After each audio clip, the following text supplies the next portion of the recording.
हमने पिछले सेशन में देखा किस प्रकार हमने हैच टूल के डिफरेंट ऑप्शंस का प्रयोग किया। इस सेशन में हम सीखेंगे किस प्रकार हैच को एनोटेटिव स्केल ऑप्शन के साथ प्रयोग किया जा सकता है। आइए सबसे पहले इसको समझने की कोशिश करते हैं और किस प्रकार इसको प्रयोग किया जा सकता है उसको देखते हैं। सबसे पहले मैं यहाँ से सिंपल रेक्टेंगुलर सेलेक्ट कर लेता हूँ और यहाँ पे ड्रॉ कर लेता हूँ, एंटर कर देता हूँ, थोड़ा सा जूम कर लेता हूँ ताकि दिखाई दे जाए प्रॉपर। हैच ऑप्शन को सिलेक्ट करता हूँ, आपके पास hatch creation tool bar available हो जाएगी जो कि कॉन्टेक्स्ट मेन्यू है। यहाँ पे हमारे पास एनोटेटिव स्केल दिया गया है। इस एनोटेटिव स्केल को मैं ऑन ऑफ कर सकता हूँ हैच पैटर्न के अकॉर्डिंग। सबसे पहले यहाँ से मैं पिक पॉइंट करके NC 131 स्टैंडर्ड ले लेता हूँ, पैटर्न ले लेता हूँ हैच का और क्लिक करके असाइन कर देता हूँ हैच को। यदि आप इस हैच को देखेंगे नॉर्मल हैच है जो हमारे पास पहले से प्रयोग हो रहा है। यदि मैं इसे एनोटेटिव करना चाहता हूँ तो केवल मुझे यहाँ पे क्लिक करना है और मेरे पास ये जो हैच है ये एनोटेटिव हो जाएगा। यहाँ पे ऑब्जेक्ट की बात नहीं कर रहा, यहाँ पे मैं हैच की बात कर रहा हूँ। यहाँ हैच को एनोटेटिव किया गया है, ना कि ऑब्जेक्ट को। फाइनली आप एंटर करें तो आपके पास यहाँ पे फाइनलाइज हो जाएगा। यदि आप देखना चाहते हैं कि ये ऑब्जेक्ट में हैच एनोटेटिव हुआ है या नहीं, माउस को अंदर लेके आए। अब देखिए क्रॉस हेयर के साथ एक एनोटेटिव का आइकॉन छोटा सा अवेलेबल है यहाँ पे, जो ये बताता है आपका जो हैच है वो एनोटेटिव हो गया है। तो हमने देखा किस प्रकार हमने किसी पर्टिकुलर ऑब्जेक्ट में हैच को एनोटेटिव किया। अब हैच को एनोटेटिव करने का क्या फायदा है, आइए इसको एक प्रेजेंटेशन के द्वारा समझते हैं। यहाँ पे हमारे पास हैच एनोटेशन को समझाया गया है।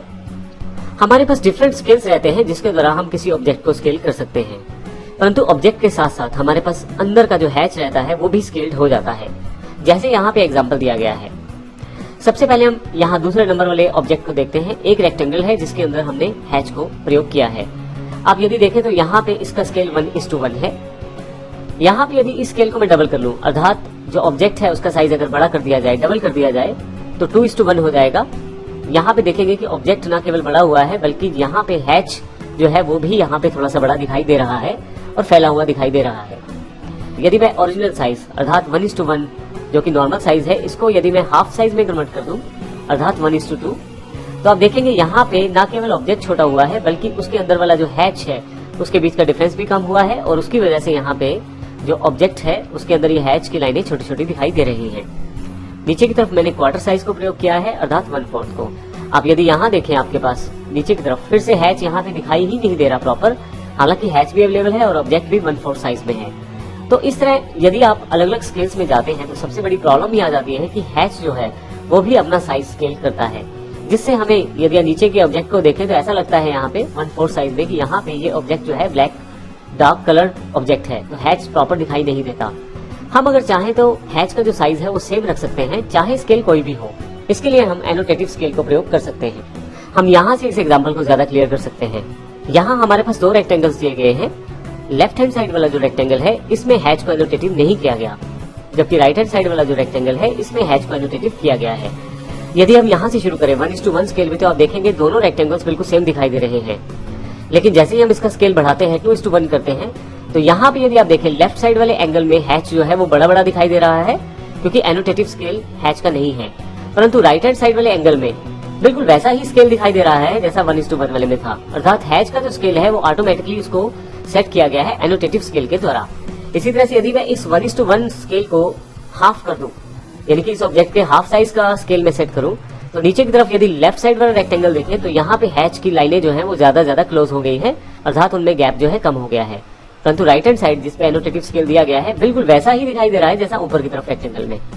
इसी तरह से 1/4 करने पर हमें यहाँ पे हैच की लाइनें तक दिखाई नहीं देती, ऐसा लगता है कि यहाँ पे कुछ डार्क ब्लैक कलर प्रयोग किया गया है, जबकि हमने हैच को ही प्रयोग किया है। इसका कारण ये है लेफ्ट साइड वाले रेक्टेंगल में एनोटेटिव स्केल नहीं है। परंतु यदि आप राइट हैंड साइड रेक्टेंगल को देखें तो यहाँ भी लाइनों का साइज बिल्कुल वैसा ही लग रहा है जैसा 1:1 स्केल में। तो इसका अर्थ ये हुआ कि यदि आप एक जैसा एनोटेटिव स्केल चाहते हैं हैच के लिए तो आप हैच को एनोटेटिव स्केल ऑप्शन प्रोवाइड कर सकते हैं।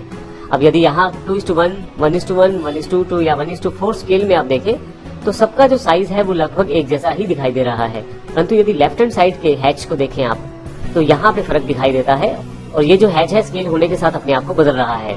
राइट हैंड साइड वाला एनोटेटिव स्केल हैच अपने आप को बदलता नहीं है, एक जैसा ही दिखाई देता है अलग अलग व्यूज में अलग अलग स्केल्स के साथ। तो इस पूरे एग्जाम्पल को समझने के लिए हमने 2 चीजें बहुत महत्वपूर्ण है जो समझनी पड़ेंगी। सबसे पहले जो स्केल है वो हमें देखना है किस प्रकार से हम स्केल सेट कर सकते हैं।